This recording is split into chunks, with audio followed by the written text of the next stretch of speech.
barrio y al buscar el portón de tu casa natal, el umbral donde un día te besé, y al encontrarme que tu cuadra había cambiado, en vez de tu morada se asó en tu calzada una mole de hormigón iluminando todo un gran supermercado con letreros en inglés.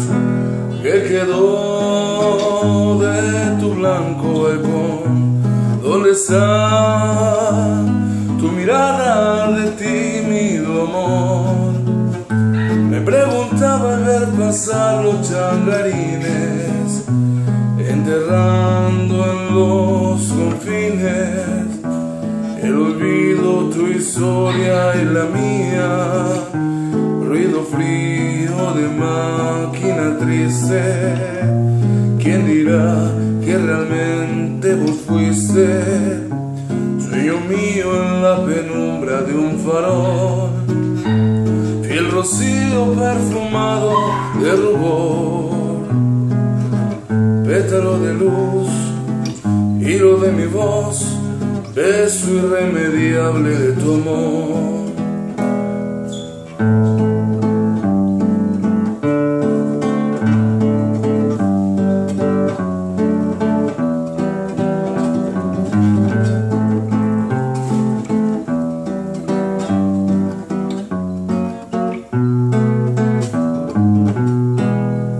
Yo te quise de tanta manera, yo te quise de veras, tal vez sin saber que el tiempo es vendaval que arrastra todo.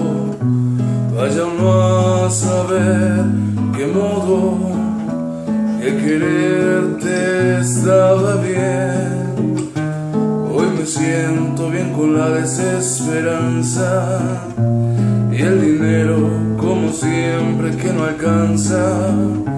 En el absurdo final de nuestra historia, cemento y desquicio de toda memoria, nada entre nosotros, ha quedado solo un gran supermercado y ese amor sin para qué.